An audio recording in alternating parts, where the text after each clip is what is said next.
कैसे आप सब। चैनल मैथ के फंडे में आप सभी का बहुत बहुत स्वागत है। बच्चों, आज हम सीखने वाले हैं कक्षा 7 की गणित में अभ्यास 2C का क्वेश्चन नंबर 7।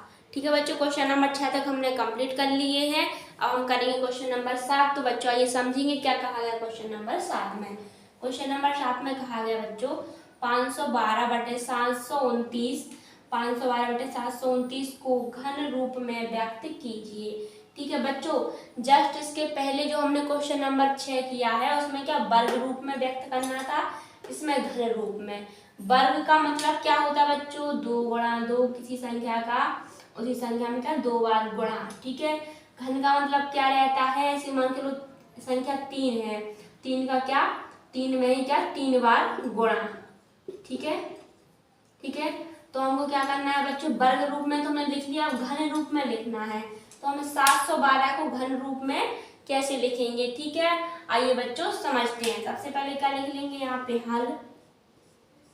अब सबसे पहले क्या 512 को लिखना है, तो हम इधर पे लिख लेंगे 512 और इधर पे क्या करेंगे सिंपल सा लासा लेंगे। ठीक है, तो सबसे पहले हम 2 से लासा लेंगे, तो 2 दूनी 4 हो जाएगा इधर। ठीक है, इधर 1 आ जाएगा तो क्या हो जाएगा 2 पंचे 10 और 2 6 12। इस तरीके से 2 से भाग चला जाएगा। फिर हम 2 से भाग देंगे, 2 एकम 2, इधर पे 2 दूनी 4 हो जाएगा और इधर पे 2 अट्ठे 16। फिर हम 2 से भाग देंगे तो 2 6 12 और 2 चौका 8। फिर 2 से भाग देंगे तो इधर पे हमारा क्या आएगा 2 3 6 और 2 दूनी 4। फिर जब हम 2 से भाग देंगे तो क्या हो जाएगा 2 एकम 2, 2 6 12। फिर जब हम 2 से भाग देंगे तो 2 अट्ठा 16 और 2 से 2 चौका 8 हो जाएगा इधर। फिर क्या हो जाएगा 2 दूनी 4 हो जाएगा, इधर 2 एकम 2। इस तरीके से चला जाएगा। ठीक है बच्चों, वो वर्ग था तो उसमें हमने 2 2 के जोड़े बनाए थे, ये घन है तो उसमें हमने 3 3 के जोड़े बनाएंगे। तो एक जोड़ा ये हो जाएगा, एक जोड़ा ये हो जाएगा और एक जोड़ा हमारा बच्चों ये हो जाएगा। ठीक है, हो गया ना, एक जोड़ा हमारा ये हो गया। ठीक है, अब हम तीनों में से क्या करेंगे बच्चों, एक एक संख्या ले लेंगे। क्या ले लेंगे, एक एक संख्या ले लेंगे। जैसे कि हमने ले ली एक संख्या ले ली बच्चों इस जोड़ा में से 2। ठीक है, अब एक संख्या लेंगे बच्चों हम इस जोड़ा में से 2। ठीक है, एक संख्या लेंगे हम इस जोड़ा में से, ठीक है, क्या हो जाएगा 2।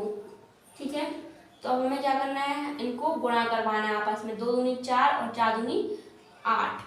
ठीक है, तो क्या हमें घन रूप में लिखना था, 8 मतलब 8 पे हम घन के रूप में हमें लिखना है। 8 पे घात 3 के रूप में हम इस संख्या को ले सकते। जब हम क्या करेंगे 8 गुणा 8 करेंगे तो हमारा बच्चों आंसर निकल के 512 आ जाएगा। आप हल करके भी देख सकते हैं। इसीलिए हम क्या 8 पे घाते 3 के रूप में लिख देंगे। जो संख्या इधर पे आ जाए ना उसी पे क्या घन के रूप में लिख सकते हैं। ठीक है, तो अब क्या है 729। अब से हम 729 का अपन क्या करेंगे बच्चों, एलसीएम लेंगे। 729 में 2 से भाग दिया है क्योंकि लास्ट में 9 है जो कि विषम संख्या है, इसीलिए 3 से भाग देंगे। 3 दूनी 6।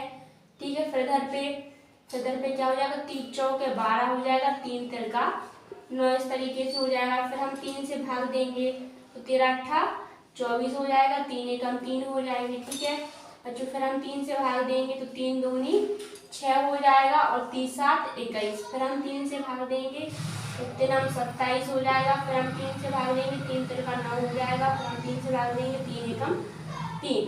तो बच्चों इसमें भी हमें क्या 3 3 के जोड़े बनाने हैं।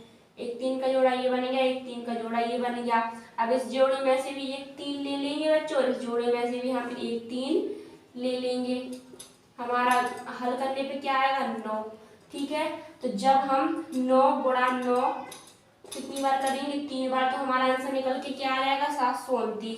तो इधर पे हमारा जो आंसर आया है 9, इसको हम अब 3 पे घाते रूप में लिखें, 9 पे घाते 3 के रूप में लिखेंगे तो हमारे ये आ जाएगा। ठीक है, 9 पे घाते 3 के रूप में हमारा ये आ जाएगा। सिंपल सी बात बच्चों, जो अपन ने जोड़ा लिए हैं, जोड़ा में से सभी जोड़ा में से की संख्या ले लेंगे, उसी संख्या पे क्या निकालना घन। घन की कितनी घातें होती है, 3 घात आप रखोगे तो आंसर मतलब हल करने पर 512 आ जाएगा। जैसे कि इसमें से एक एक संख्या ली थी, 3 जोड़े बने, एक एक संख्या ले ली, अब गुणा करने पे 8 आ गया, क्या हो जाता है घन रूप होता है। 8 गुणा 8 गुणा 8, 8 का 3 बार गुणा, किसमें 8 में ही। ठीक है, जब हम 8 का 3 बार गुणा करेंगे जैसे कि मैंने आपको बताया था 8 गुणा 8 गुणा 8। जब हम इस संख्या का 3 बार आपस में गुणा करेंगे तो हमारा 512 आ जाएगा। आप करके देख भी सकते हैं। तो बच्चों हमारा क्या आ जाएगा, 512 बटे 729 का घन रूप क्या आ जाएगा, 8 पे घाते 3 बटे 9 पे घाते 3। ठीक है बच्चों, ये क्या आ जाएगा बच्चों, ये हमारा आंसर आ जाएगा। ठीक है बच्चों, आपको क्वेश्चन नंबर 7 समझ में आया होगा। अगर क्वेश्चन आपको समझ में आ गया हो बच्चों तो वीडियो को लाइक जरूर कर दें। अगर आप चैनल पर नए हो तो चैनल मैथ के फंडे को सब्सक्राइब जरूर करें। वीडियो देखने के लिए आप सभी को बहुत बहुत धन्यवाद।